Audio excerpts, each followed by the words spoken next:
आत्मवंदन सगळ्यांना. खूप स्वागत आहे सगळ्यांचं आजच्या सत्रामध्ये. आजचा नवमीचा योग आणि नवरात्रीचे 9 दिवस आपल्याला भरपूर ऊर्जा शक्तीकडून मिळाली. भरपूर शक्ती मिळाली त्या जगदंबेकडून, माता पार्वतीकडून. आपल्या आतमध्ये जे स्त्री तत्व आहे, शक्ती तत्व आहे, तिला सगळ्यांना प्रणाम करू. आपण स्वतः आपल्या आतमध्ये असणाऱ्या शक्तीला प्रणाम करा.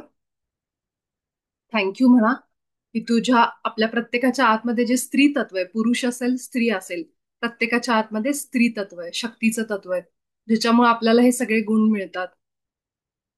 एखाद्याबद्दल दया वाटणं, एखाद्याला म्हणतो ना, एखाद्या प्राण्याला बघितलं किंवा असं बघितलं तर ते डोळ्यात अश्रू जरी आले, पुरुषाच्या जरी आले, तर ते स्त्री तत्व आहे, जेव्हा ते जागं होतं त्याला फेमिनिन पॉवर असं म्हणतात इंग्लिशमध्ये.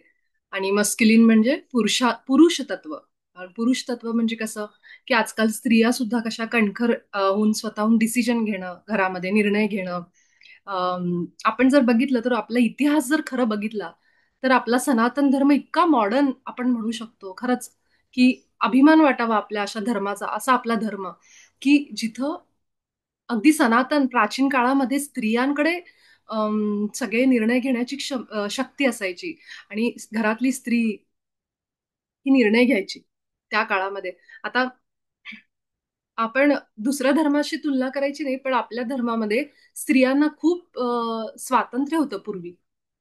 आपण बघू शकतो आपल्या झाशीची राणी असेल, जिजाऊ असतील, की ज्यांच्या हातामध्ये सगळा कारभार असल्यासारखा पेशव्यांचा काळ असेल, तर तेव्हा खरोखर स्त्रियांमध्ये त्यांना तितकी पॉवर दिली गेली होती सगळ्या निर्णय घ्यायची वगैरे सगळी. तर म्हणजे स्त्रियांना इतका सन्मान दिलेला आहे, इतका मान दिलेला आहे, कारण स्त्री शक्ती आहे शेवटी. ठीक आहे. तर त्यामुळे आपला आपला धर्म इतका सुंदर आहे ना, की खूप पूर्वी काळापासून आपल्या धर्मामध्ये स्त्रियांचं स्थानच वेगळं आहे घराघरामध्ये. असं दिलेलं आहे की कुठेही स्त्रियांना कमी हे केलं जायचं नाही, दुय्यम दर्जा दिला जायचा नाही. तर इतका आपला धर्म त्या काळी इतका मॉडर्न होता.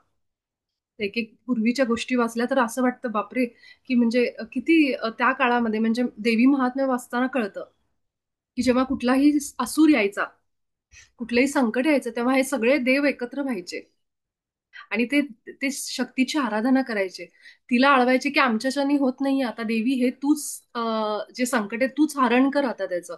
म्हणजे इतके महादेव असतील, इतके हे असतील, अजून इंद्रदेव, हे सगळे जे देवमंडळी होते ते शक्तीची आराधना जगदंबेची करायची. तिला आळवायची की तू ये, आमच्यावर एवढं मोठं संकट आलंय पृथ्वीवर, असं म्हणून तिला आळवून मग तिची उपासना करून तिला जागृत करायचे. आणि मग देवी जेव्हा असे वेगवेगळे अवतार घ्यायची ते आपण बघितले. जे सगळे हे कालरात्री, त्यानंतर कात्यायनी, हे सगळे तिचे वेगवेगळे अवतार, ज्या अवतारांमध्ये तिने असुरांचे वध केले. म्हणजे अगदी देवदेवतांच्या काळामध्ये सुद्धा स्त्रीशिवाय सगळं अपूर्ण होतं, शक्तीशिवाय, है ना. तर आपण जेव्हा हे स्त्री पुरुष करतो ना, तेव्हा आपण खरं तर विसरतो की मागच्या जन्मामध्ये कदाचित आपण पुरुष असू, मागच्या जन्मामध्ये कदाचित जो आत्ता पुरुष आहे तो स्त्री असू शकेल. तर हे खरं विसरतो आणि जेव्हा मनुष्य पृथ्वीवर येतो या देहामध्ये, तेव्हा तो स्त्री पुरुष हे असं लिंगामध्ये भेद करत बसतो. पण खरं तर त्यांनाच माहित नसतं की मागच्या जन्मामध्ये ते पुरुष योनीमध्ये होते किंवा स्त्री योनीमध्ये होते. आणि ह्या जन्मामध्ये त्यांनी ज्या काही चुका मागच्या जन्मात केल्यात त्याचे भोग म्हणा किंवा ते धडे घेण्यासाठी, ते अनुभव घेण्यासाठी ते पुन्हा वेगळ्या योनीमध्ये आले. तर हे सगळं आपल्याला विस्मरण झालेलं असतं आणि त्यामुळे इथे येऊन आपण स्त्री पुरुष ह्याच्यावर भांडत बसतो.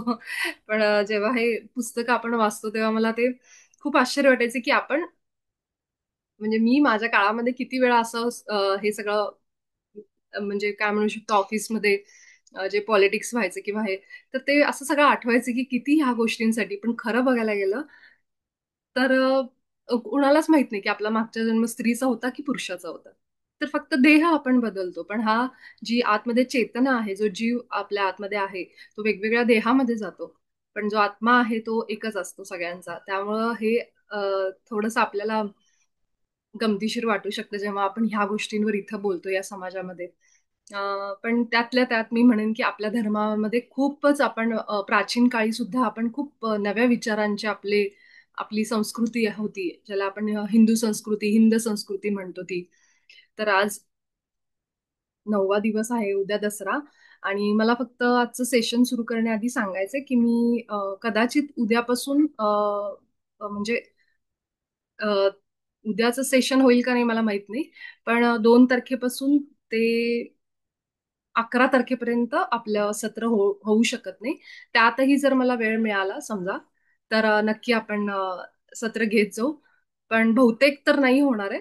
अ, कारण मी माझ्या कुटुंबाला नाही भेटले तर माझाच कसं तरी होतं.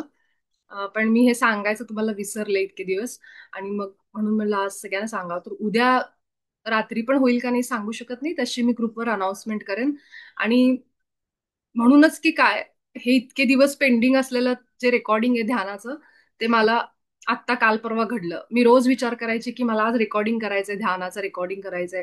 जेव्हा असं कधी सत्र होऊ शकलं नाही समजा, तर त्यावेळेस तुम्ही ते रेकॉर्डिंग ऐका किंवा कुठल्याही चॅनलवर जा युट्यूबच्या, तिथं कुणासोबतही कुठल्याही ग्रुपसोबत ध्यानाला बसा. इथंच आलं पाहिजे असं नाही, पण आपली साधना आपण दिवसातनं 1 ते 2 वेळा करावी. जसा वेळ मिळेल तसं. किमान 1 वेळा तरी आपली साधना पूर्ण करा. त्यामध्ये आता सगळ्यात महत्वाचं आपल्याला समजलंय, की दीर्घ श्वास क्रिया सुरू ठेवा. सुरुवातीला 5 मिनिटं. वेळ वाढवा हळूहळू. 10 मिनिटं करा, 15 मिनिटं करा. त्यानंतर आपलं आनापानसती ध्यान सोडायचं नाही. आपल्या श्वासांवरचं. ते ते आपलं बेसिक ध्यान आहे आणि त्याच्यानीच आपल्या पेशी, आपल्या नाडी शुद्धीकरण ह्या सगळ्या क्रिया होतात आणि त्याच्यानी आपल्याला फोकस जो आहे आपला, तो श्वासांवर कसा आणायचा हे आपल्याला समजतं. मी तुम्हाला एक इमेज दाखवते. अं, त्याच्यावरून मी तुम्हाला काय सांगते हे कळेल. 1 मिनिट.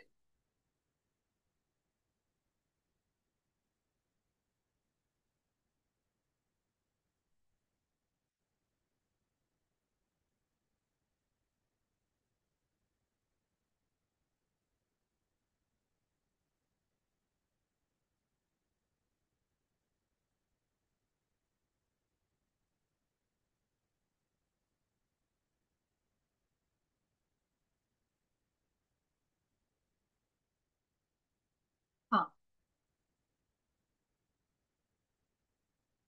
मी माझी स्क्रीन शेअर करते.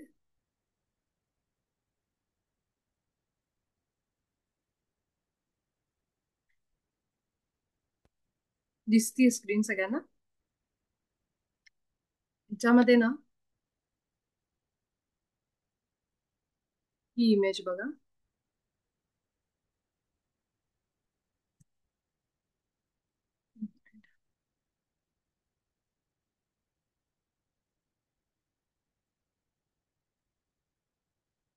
हा. ही जी इमेज आहे ना, ही बघा. ही जी मधली दिसते तुम्हाला, अ, ए- तर फक्त थोडस बघा त्याच्याकडे नीट, की तुम्हाला नेमकं त्या इमेज, त्या फोटोमध्ये काय दिसतंय. हे जे मधला आहे त्याच्यामध्ये, तर काही जणांना ना काळ्या रंगाचा असा असा एक आकार दिसत असेल, एखादं फ्लॉवर पॉट किंवा एक असतो ना भाग, त्याप्रमाणे. हा. आणि काही जणांना पांढरे चेहरे दिसत असतील. नीट बघा, त्याचे डोळे आहेत, नाक आहेत, ते दोन्ही चेहरे एकमेकांकडे बघतायत. अशी असं ते असं ते आहे. आणि जर आपण काळा रंग बघितला, काळ्या रंगाकडे बघितलं, लक्ष दिलं, तर आपल्याला काय दिसतंय? हे असा एक टेबलासारखा काहीतरी भाग दिसतोय. आणि जर आपण पांढऱ्या रंगाकडे बघितलं पूर्ण, तर 2 चेहरे दिसत आहेत. ज्याचे डोळे इथं आहेत, ज्याचं नाक आहे, हे तोंड आहे, हे ओठ आहेत, हे हनुवटी, खाली गाल आहेत, गळा आहे त्याचा. तर हे असं दिसतंय. म्हणजे जेव्हा पांढऱ्याकडे आपण लक्ष देतो तेव्हा चेहरा दिसतोय, काळ्याकडे लक्ष देतो तेव्हा आपल्याला कसा काहीतरी आकार दिसतोय मधला. हम्म. बरं, आता ह्याच्यातनं मला सांगायचं असं आहे की ह्याचा अर्थ काय, जेव्हा पांढऱ्याकडे लक्ष देतो म्हणजे आपला फोकस आपल्या पांढऱ्या रंगाकडे, तेव्हा आपल्याला त्याचा आकार वेगळा दिसतो. आणि जेव्हा काळ्या रंगाकडे आपला फोकस आहे तेव्हा त्याचा आकार वेगळा दिसतो. याला म्हणतात दृष्टिकोन. तर आपला दृष्टिकोन जो, ज्या गोष्टीकडे आपण लक्ष देतोय ती गोष्ट आपल्याला वेगळ्या पद्धतीने दिसते. आणि ह्याच्या मागे सांगायचा एक महत्वाचा मुद्दा असा आहे, म्हणजे आपला फोकस, ज्याच्यावर आपण लक्ष देतो ती गोष्ट वाढते. तुम्ही जेव्हा ते मधला काळा भाग बघितला तेव्हा तुम्हाला त्याचा आकार नीट दिसला है ना, मग तेव्हा तुम्हाला ते पांढरं नाही दिसलं. पण जेव्हा तुम्ही पांढऱ्याकडे लक्ष दिलं तेव्हा काळा तुम्हाला त्या 2 चेहऱ्यांच्या मधला असा एक कलर दिसला. हम्म. आपला फोकस हेच मॅनिफेस्टेशन, इच्छापूर्तीचं सगळ्यात महत्वाचं एक त्याचा गाभा आहे. लोक म्हणतात ना, आमचं इच्छा पूर्णच होत नाहीत. आम्ही किती दिवसभर सकारात्मक वाक्य बोलतो, आम्ही दिवसभर अफर्मेशन बोलत बसतो, पण आमची इच्छा पूर्ण होत नाही. कारण मी जिमला जाते माझं वजन कमी करायचं म्हणून. हा, जिमचे जे ट्रेडमिल आहे ना, तिथं पळायला लागते. पळत असताना तो कोच पण शेजारी उभा असतो. हा, होतंय मॅडम, करा करा, तुम्ही करा. घाम गाळत असते, पण मनामध्ये विचार आहेत, फार अवघड आहे, वजन कमी करणं फार अवघड आहे, शक्यच नाही मला. हम्म. हे उदाहरण सांगते, म्हणजे मी त्याच्यावर पळतीये, कष्ट घेते, म्हणजे ऍक्शन, कर्म करतीये. हा, कुणीतरी सांगितलं म्हणजे माझं सगळं तिथं आहे, पण माझे विचार मात्र सगळे निगेटिव्ह आहेत. नाही नाही, फार अवघड आहे हे सगळं. ठीक आहे. म्हणजे आपण कर्म घेऊन सुद्धा जर आपले विचार मुळामध्ये सकारात्मक नसतील, तर त्या कर्माला शून्य अर्थ आहे. तुम्ही कितीही गाढवासारखं कष्ट करा, तुम्हाला त्याचे रिझल्ट लवकर मिळणारच नाहीत. आणि मग काय होतं, कुणीतरी शेजार पाजारची, कुणीतरी आपले मित्र कंपनी, कुणीतरी आपल्या घरातले लोक सांगतात, पैसे कमवणं फार अवघड आहे, खूप कष्ट करावे लागतात, हे आपल्याला सगळं सांगितलेलं आहे. त्या गोष्टींमुळं आपण त्याच विचारांमध्ये आपली कर्म करत जातो, मग त्याचे रिझल्ट मिळत नाही. म्हणून आपल्याकडं दोन गोष्टी सांगितलेल्या आहेत. एक तर आपला फोकस, आपलं लक्ष अशा सकारात्मक गोष्टीमध्ये ठेवा, जे माझ्याकडे आहे सध्या चांगलं. आणि मी सत्संग, सत्संग म्हणजे फक्तच प्रवचन, कीर्तन हे ऐकणं, हे हे असं नाही, किंवा देवाधर्माचंच ऐकणं, किंवा हे अध्यात्मक ऐकणं सगळं, हे याचा अर्थ नाहीये. सत्संग याचा अर्थ, तुम्हाला जर पैसा कमवायचा आहे, तर तुम्ही टाटा, बिर्ला किंवा असे मोठे अंबानी किंवा अशी लोक जी अ, यशस्वी आहेत, अशा लोकांच्या मुलाखती ऐकायला सुरू करा. की जी लोक लहान वयामध्ये खूप पैसा, मिलेनियन, एकदम बिलेनियर अशी झालेली आहेत, त्या लोकांचे, आपले असतील, फॉरेनर असतील, कोण असतील, त्यांचे ऐकायला सुरुवात करा. त्यांचं जे आपण ग्रहण करतो त्यांच्याकडनं, आपण त्यांच्या ऊर्जेला जोडले जातो, तो होतो सत्संग. म्हणजे आपला जो आयुष्यात आता सध्या माझी जी इच्छा आहे, त्याच्याशी जोडलेल्या लोकांशी तुम्ही जोडले जा. एखाद्या बाईला ब्युटी पार्लर चालू करायचंय, पैसे आहेत, सगळं आहे, पण त्या बाईच्या मनात ब्युटी पार्लर चालेल का नाही, केवढी कॉम्पिटिशन आहे, हे सतत विचार आहेत, आणि ती बाई ब्युटी पार्लर सुरू करते. सगळं चांगलं आहे, पैसा आहे, फर्निचरला सगळं सगळं मिळालं तिला, पण मनात विचारच निगेटिव्ह आहेत. त्या विचारांनी तिने सुरुवात केली आहे.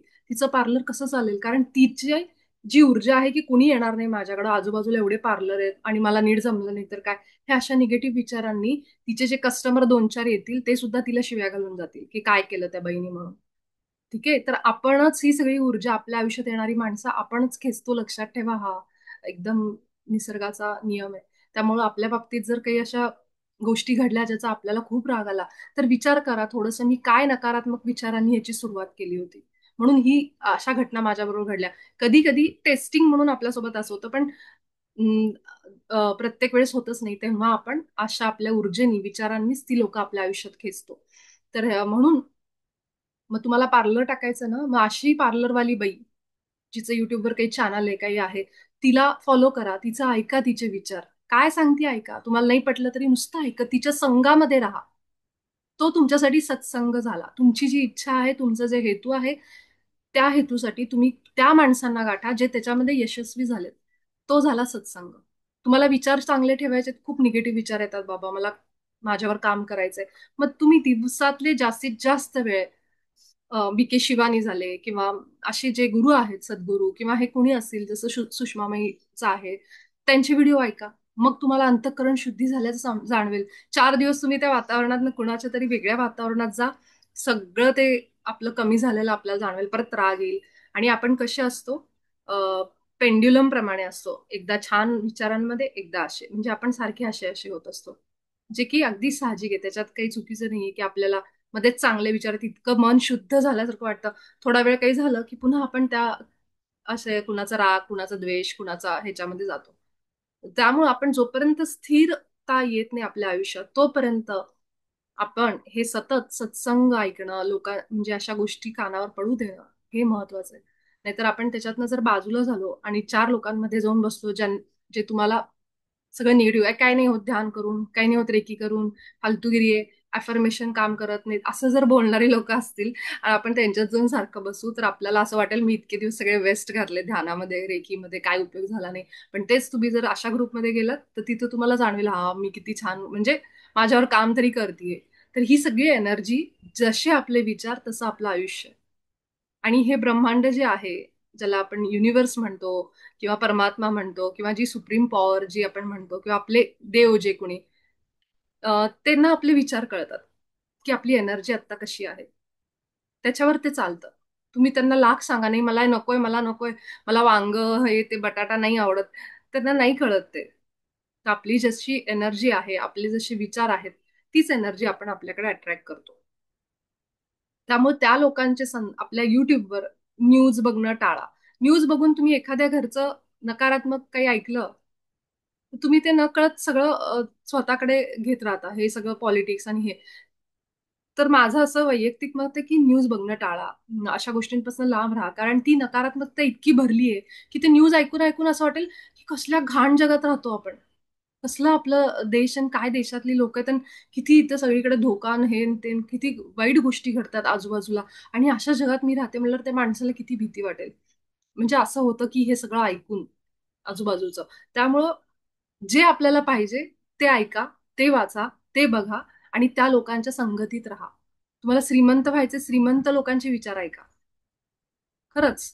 तर तुम्ही जेव्हा त्यांचे विचार ऐकायला सुरू कराल, तुम्हाला जाणवेल त्यांच्या बोलण्यातूनच ती एनर्जी तुमच्याकडे बरोबर अट्रॅक्ट कराल तुम्ही. तुम्हाला सुंदर घर घ्यायचंय. तुमची इच्छा आहे, स्वप्न आहे तुमचं, की चांगलं घर मला एकदा तरी असं मोठं मस्त आलिशान बंगला घ्यायचा असं. तर अशा लोकांच्या त्यांची बोलणी ऐका, त्यांच्या सहवास हे करा. म्हणजे तुम्ही YouTube आहे आजकाल, की जिथं वेगवेगळ्या घरांचे आतून हे दाखवतात वगैरे सगळं. तर जितकं आपण ते करायला लागू, तितकं आपल्याला आपला फोकस त्या गोष्टीकडे जातो चांगला आणि त्या सत्संगामुळं, त्या संघामुळं आपल्याला ती एनर्जी पण आपली त्यांच्याबरोबर मॅच व्हायला लागते. मग काही दिवसातच तुम्हाला जाणवेल तुमच्याबरोबर जे घराचं स्वप्न आहे, त्याच्यामध्ये अजून 4 गोष्टी जोडल्या गेल्यात आणि कधी तुमचं घर होईल तुम्हाला कळणार पण नाही. ठीक आहे? तर जे नकोय आपल्याला, आता त्या फोटोमध्ये आपण बघितला तो काळा रंग. काळा रंग नकोय आपल्याला. मग काळ्याकडे कशाला बघायचं? पांढऱ्या रंगाकडे बघा. ना? तो पांढरा रंग बघितला तरच आपल्याला ते 2 चेहरे दिसतील. म्हणजे आपला फोकस किती महत्वाचा आहे. आपण काय करतो, कुठलंही काम सुरुवातीला करताना इच्छा धरलीये मनामध्ये, त्याच्या विरुद्ध जे विचार आहेत त्याच्याकडेच लक्ष देत बसतो. म्हणून परवा मी तो तुम्हाला पेपर फाडायला सांगितलं. ते आपल्याला नकोय, तर त्याचा पूर्ण फोकस काढा. दिवसभरामध्ये माझी इच्छा आहे. साधे एक प्रयोग करून बघा, की दिवसभरामध्ये एखादं जे काम आहे, ते काम होणार ह्या हाच विचार मनात ठेवा. त्याच्या विरोधात जरी तुम्हाला कितीही विरोधी परिस्थिती असली विरोधातली, तरीही त्याच्यावर लक्ष देऊ नका. आणि मग बघा, की हे काम व्हायला किती वेळ लागतोय, कधी होईल? किंवा अजून एक आहे, एक गोष्ट जसं की लाल रंगाचा तो एक पक्षी असतो. काय म्हणतात त्याला? किंवा डमरू. डमरू धरू, की डमरू हे आपण नॉर्मली बघत नाही आपल्या घरामध्ये. त्या डमरूचा विचार करा सारखा 2 ते 3 दिवस. की डमरू, डमरू, डमरू, डमरू ह्याचा विचार करा. आणि बघा कदाचित तुम्हाला 2-3 दिवसामध्ये कुठेतरी डमरू दिसेल. रस्त्यात बाहेर गेलाय, टीव्हीवर, युट्यूबवर अचानक डमरू. म्हणजे हे असं आहे की तो नॉर्मली आपल्याला दिसत नाही किंवा अशी कुठली गोष्ट जी आपल्याला सहजासहजी दिसत नाही. त्या गोष्टीचा सारखा विचार करा 2-3 दिवस. प्रयोग करून बघा. आणि मग तुम्हाला कुठेतरी असं अचानक बोर्डवर, बॅनरवर, टीव्हीवर कुठेतरी ती वस्तू तुम्हाला दिसेल. अशी कुठली तरी दुर्मिळ वस्तू. त्याचा विचार करा. हा प्रयोग मी केलेला आहे आणि मला म्हणजे आपण 2-3 सतत ते विचार म्हणजे मला अगदी 2 तासात तो रिझल्ट मिळाला, की मी खूप विचार केला म्हणलं डोळे बंद केले आणि ते वस्तू माझ्या डोळ्यासमोर आणली आणि ते मला दिसलं म्हणजे ते लाल कलरचा एक पक्षी असतो हंसासारखा, तेच मी तुम्हाला सांगणार होते. तर मी असंच मुंबई-पुणे हायवेला होते आणि मी ते डोळे बंद करून ते विचार केला. थोडं मुंबई क्रॉस झाली. मला वाटतं नवी मुंबई आली असेल आणि रस्त्यावर मला भिंतीवर पेंट केलेला तो पक्षी दिसला. मग हे आहे की आपलं जिथं आपण फोकस नेऊ ती ती एनर्जी आपण आपल्याकडे खेचतो. तर हा छोटासा मी एक गोष्ट मला आज तुम्हाला सगळ्यांना सांगावी वाटली. तर इच्छापूर्ती न होण्याचं कारण म्हणजे आतमध्ये कुठेतरी नकारात्मक विचार आहेत. वरवर जरी आपण अफर्मेशन म्हणतो, सकारात्मक वाक्य म्हणतो, माझ्याकडे ₹2,00,000 आलेत, ₹2,00,000 आलेत.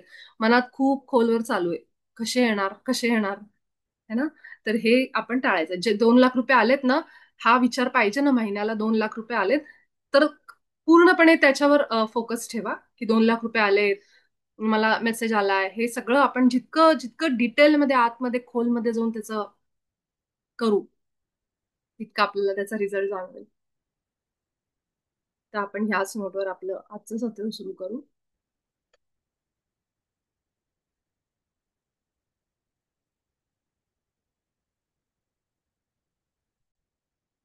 हळूहळू आपण आपल्या स्थिर अवस्थेमध्ये शरीराच्या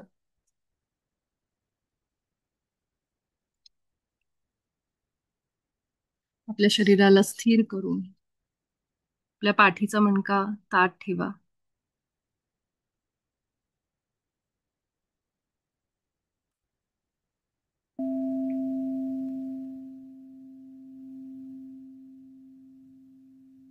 आपला चेहरा, गळा, डोळे अगदी कोमलपणे, सहजपणे बंद. आपला चेहरा, गळा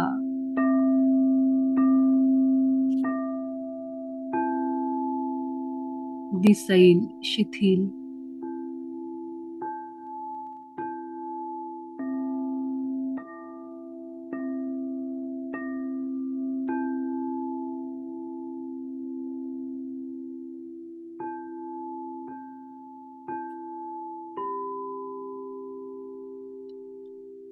खांदे सुद्धा, कुठलाही ताण असेल आपल्या खांद्यांमध्ये तर अगदी हलके सोडा, सैल सर.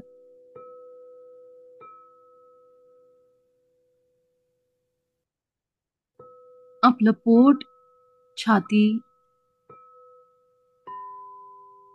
अगदी सैल. मांड्या, गुडघे, पाय, तळपाय. एकदा बघा आपल्या सगळ्या शरीराकडं. आपल्या टाळू भागातून तळपायापर्यंत एक एनर्जी फ्लो होतीये. त्यामुळे या सगळ्या आपल्या शरीराला, देहाला अगदी सैल आणि शिथिल सोडा. जाऊ दे, ही एनर्जी आपल्या शरीरात वाहू दे. कुठेही तिला अडथळा नको. शरीराचा कुठलाही भाग आपण ताणून धरला असेल, हात पाय, तर ते सैल सोडा. आपल्या हृदयावर जा, हृदय सुद्धा रिलॅक्स करा, सैल सोडा. सगळ्या पेशी हृदयाच्या, सगळ्या रक्तवाहिन्या सगळ्यांना म्हणा, शिथिल व्हा, रिलॅक्स व्हा. आपल्या गळ्याला म्हणा, रिलॅक्स हो, शिथिल, सैल. आपली पाठ सैल सोडा. फक्त ताठ बसायचंय, बाकी कुठेही ताण देऊन बसायचं नाही.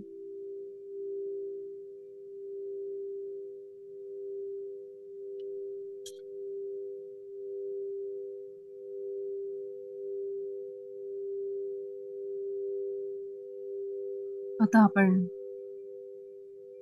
दीर्घ श्वासाची क्रिया सुरू करू. नाकावाटे मोठा श्वास आपल्या छातीत, पोटात, ओटीपोटात अगदी सावकाश हळूहळू भरा.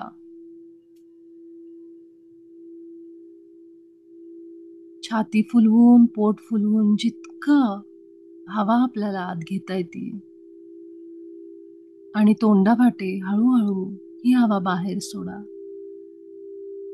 जाणाऱ्या तोंडातून श्वासाद्वारे रिलॅक्स, अजूनच रिलॅक्स आणि शांत होत जा. पुन्हा एक मोठा श्वास आपल्या नाकावाटे. बघा हवेचा स्पर्श आत कसा जाणवतोय छातीला, पोटाला. पोट फुलवा, श्वास आत घ्या. सोडताना पोट आपोआपच आतमध्ये येईल.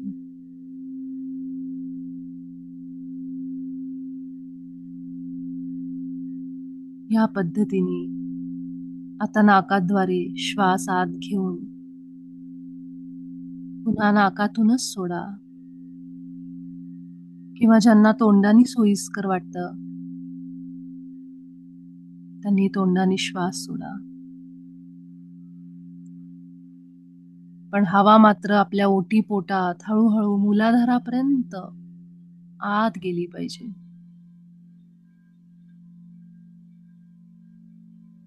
पोट फुलवून सावकाश, छाती फुलवून,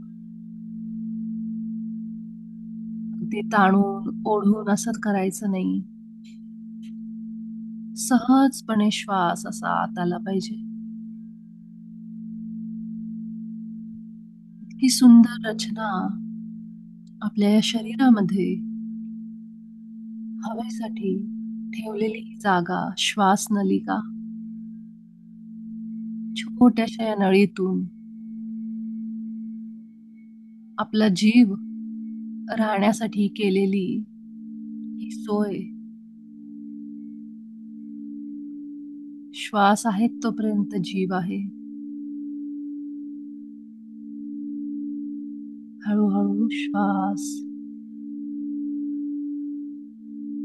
अजून दीर्घ होत जातील.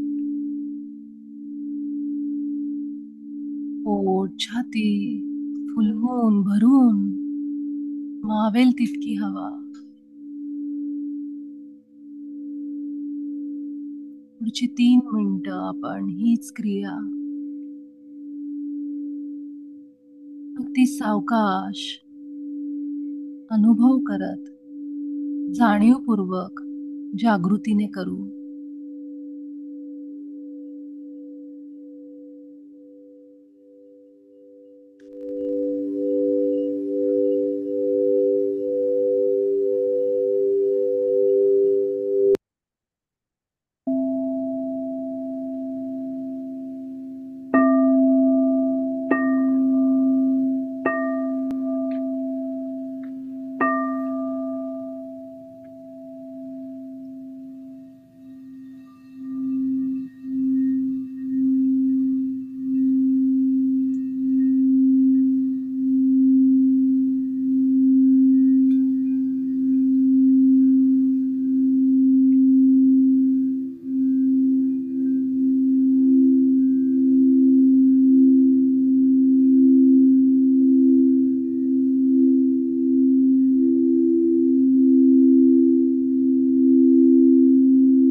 आपल्या छातीतून पोटात जाणारे हे दीर्घ श्वास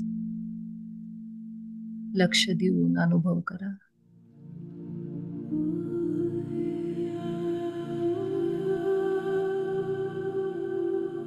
एक एक श्वास आपल्याला आपल्या शरीराशी खोलवर जोडतोय. हे शरीर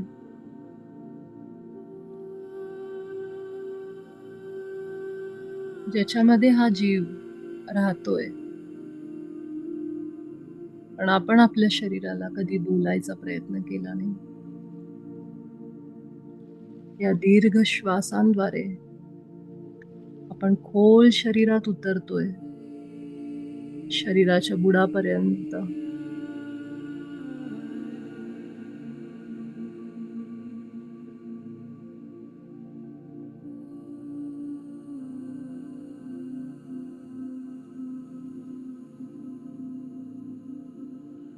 समुद्राला जशी खोली असते, आत आत आत, जितकं समुद्रामध्ये आत उतरू तितकं एक वेगळं जग आपल्याला बघायला मिळतं. अगदी तसंच दीर्घ श्वासांद्वारे शरीराच्या प्रत्येक पेशीला, अंगाला, हाडांना, त्वचेला, बोला जोडले जा. सहज कोमल येणारा हा श्वास खोलपर्यंत घेऊन जा. ओटीपोटात, मूलाधाराला, पोटात, छातीत, गळ्यात आणि पुन्हा नाकावाटे. त्या हवेचा स्पर्श होत आहे.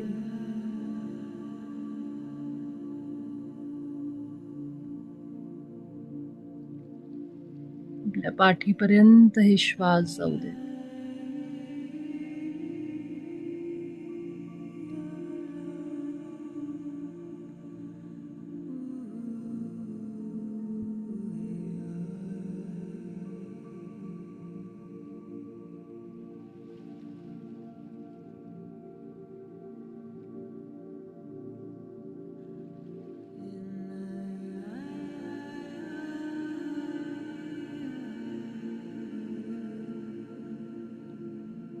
अगदी हळूहळू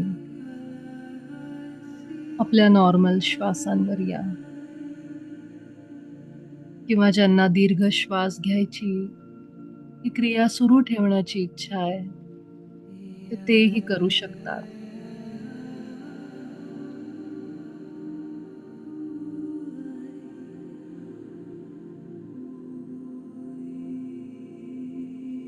आणि आपल्या नॉर्मल श्वासांवर आनापानसती ध्यानावर सुद्धा येऊ शकतात.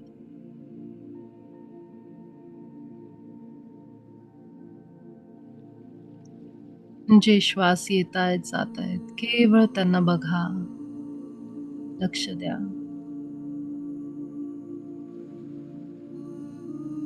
आपला फोकस, आपलं मन एकाग्र करा आपल्या श्वासांवर. शून्य विचार. आपली दृष्टी आपल्या दोन भुवयांच्या मध्ये आज्ञाचक्रावर, जिथं आपलं लक्ष जातं तिथंच ऊर्जा प्रवाहित व्हायला सुरुवात होते.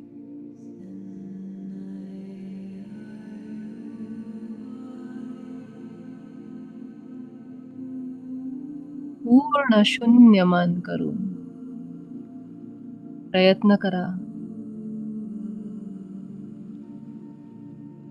श्वासांचा आवाज ऐकण्याचा, आतली शांती अनुभव करण्याचा.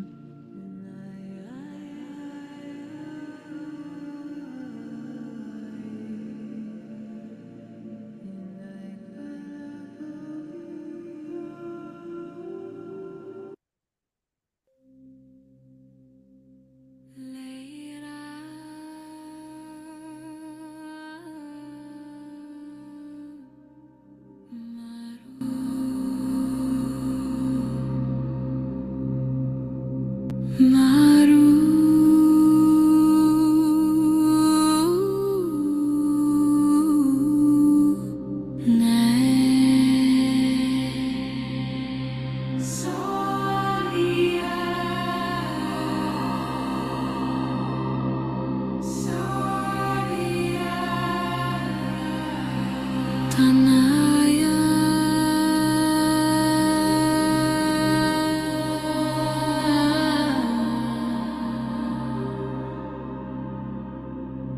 Tanaya.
पूर्ण हरवून जा स्वतःला. शरण, सरेंडर. सगळे विचार सरेंडर करा, सोडून द्या. फक्त श्वासांना बघत राहा. हरवून जा स्वतःला आपल्या श्वासांमध्ये.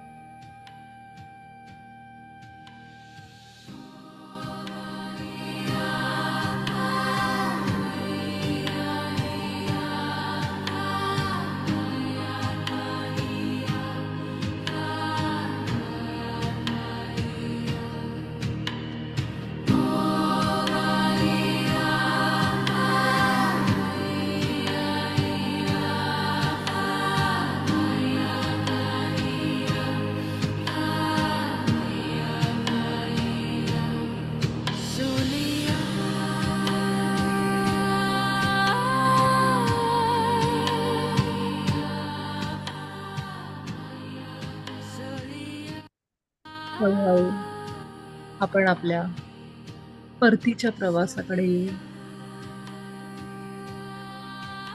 ध्यानातून बाहेर येण्यासाठी तयार व्हा.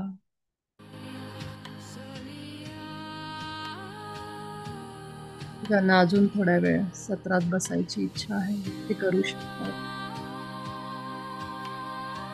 बाकी आपले दोन्ही हात अगदी सावकाश आपल्या डोळ्यांवर.